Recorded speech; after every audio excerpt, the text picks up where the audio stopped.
Sleep, plenty of sleep. All right, so Ron Paul on the GOP pile-on, former congressman, presidential candidate, joins us now. Congressman, I don't know if it's kabuki theater. I don't know if it's just, a haunted house here, but nothing seems to be happening.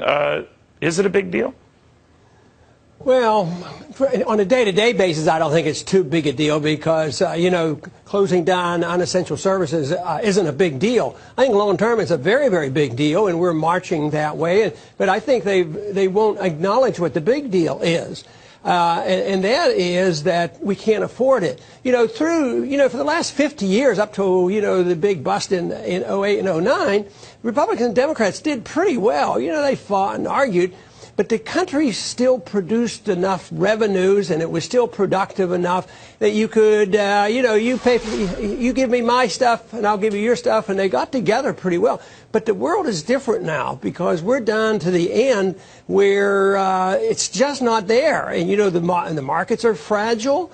And this is what happens. And I've always predicted that, the pie is getting smaller and they're fighting over what's left of the pie.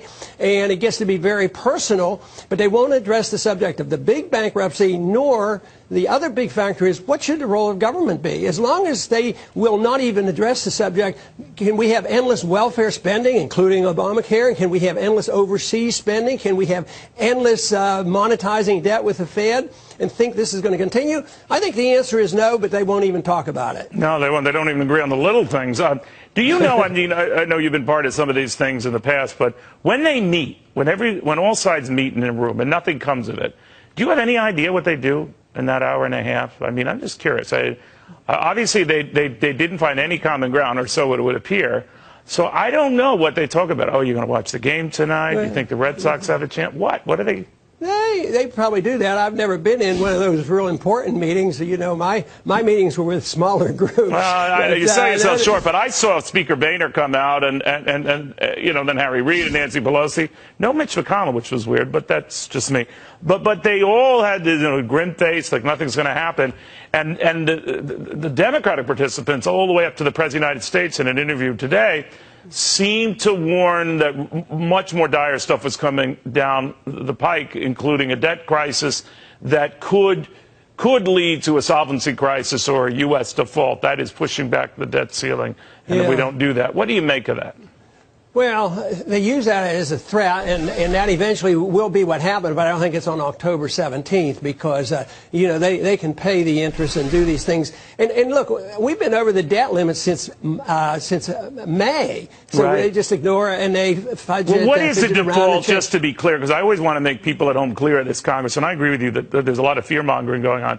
You're really technically only in default if you don't make good on interest payments to bondholders. And I would imagine that we sort of reprioritize if we ever get to that position to make sure we don't do that. Yeah, they're going to do it. They are not going to default. All governments like ours, when they get this big and this much debt, they default, but it's by defaulting by giving them money with less value, and they're very good at that. But they're not going to not send the checks out. Besides, just think of what happened in 09 when the financial system worldwide was collapsing.